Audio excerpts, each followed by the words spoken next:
Hi, I'm Dani Gasparini, and welcome to this segment of Penn Voice. I'm joined today by Michael Laughlin, who is the city planner for the town of Colma. Michael, welcome. Thank you so much, Dani. So Colma, maybe the best kept secret in San Mateo County. A lot of people don't know a lot about Colma, but you're here to tell us about all the amazing things that are happening. Right. Well, first of all, since a lot of people aren't familiar with Colma, we're located south of San Francisco, surrounded by Daly City, and we are where everyone goes to spend eternity. And it all started back just after the gold rush. The 49ers came, they stayed, they passed away.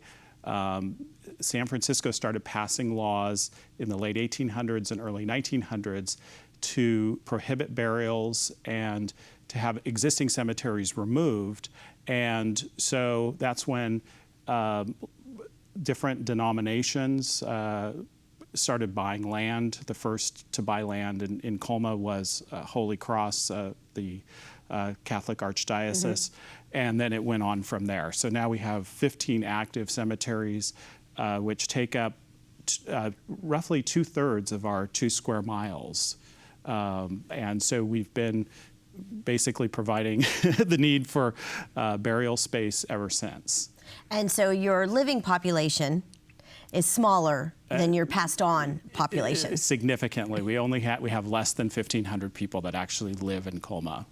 But there's a lot going on in Colma. Right. So tell us a little bit about all of the city services and programs and things to do within Colma.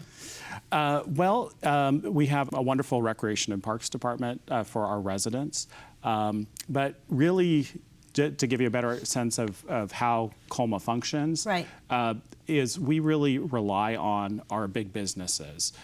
We have a very successful auto row on Ceremony Boulevard, and we also have 2 shopping centers, the Sarah Center and the 280 Metro Center, which we've got our Target, our 2 Home Depots, Nordstrom Rack, and all the other retailers that are there. But we also have a card room. We have Lucky Chance's card room, which we've had since the late 1990s, which also is a benefit to the town in terms of supporting revenue for revenue and supporting our town functions. So for a town of 1,500 people, you have probably a very large sales tax revenue base for your city, and that's probably a lot of time where you're spending your time as a city planner. Right. We're trying to make sure that the economic development continues, that vacancies are filled, so we're there to support our existing businesses to make sure that they're successful. What we want to do is really make Colma stand out in terms of its aesthetic.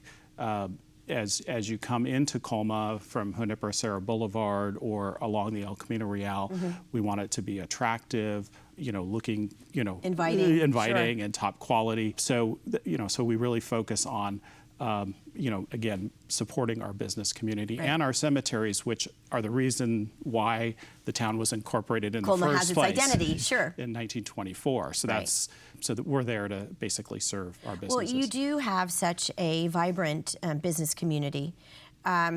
So the recession, we let's knock on wood that we've come out of that, and now most communities are really sort of struggling with the growth. And have we gone too far? Has it been too much too soon?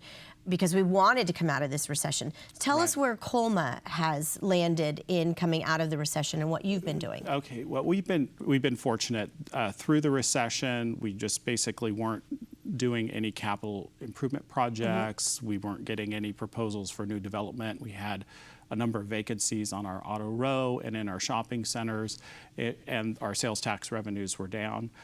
Surprisingly, though, our card room revenues were up during the recession because I don't think people had anything else to do. But so what's happened is auto sales have been extremely strong for the last probably 2 or 3 years, and that's been really beneficial to the town. So now we're looking at capital improvement projects once again, and the first one that we're undertaking right now is a renovation of our historic town hall and expansion of the town hall. So that's under construction right now. And so we're really excited about that. We're going to have all of our town departments under one roof for the first time in about a year from now. And duly noted, Colma's been one of the cities that really has been fiscally conservative. So during this downturn in the economy, you did not have to do any layoffs, and you sort of stayed with your core competencies. Right. And now you're in this great place, staffing and to take on these new projects and to look at this growth. Exactly. So. And I want to talk a little bit about those planning projects that you're working on, because you mentioned 2 of them.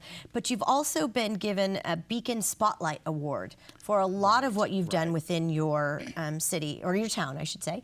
So tell us about that. That's a great award. What's really exciting and wonderful about Colma, because we are a small town, we have a very supportive 5-member city council, and we're able to move through various ideas and projects very, very quickly, and also with generally support of our community. So one of them was we adopted our climate action plan, which is required under state law, in 2013, and we just hit the ground running from there on to start looking at sustainability and for the present and also for the future. And also, how can we use sustainability to improve the bottom line of our businesses? So we did a very successful outreach to our auto dealers 2 years ago. We got them all into a room with PG&E, and we presented them with basically a project to do to get assessments, and also we were able to offer, PG&E was offering rebates at that time, and what's called on-bill financing, where if they converted all their lights to LED, then basically they could take that, they could pay their same energy bill, and then basically use that savings to pay off the loan for the improvements. And we've done that with our town facilities.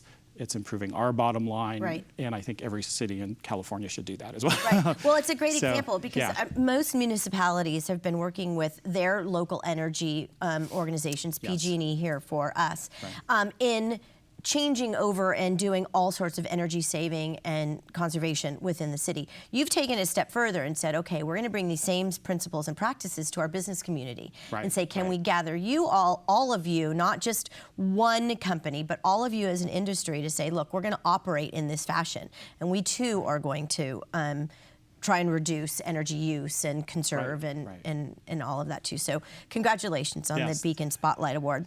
Thank you. And I do want to ask you, we just have a couple of minutes left, but so what do you see as the future for Colma? What are the things that are now going to start being innovative and something new that you're going to need to look at from a city planning standpoint?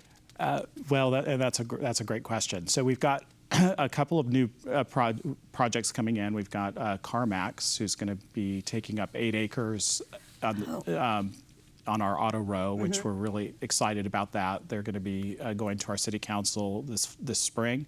We also have a 66-unit affordable housing project by Mercy Housing that's coming in. But after those and a couple other small residential developments, we really don't have much land left.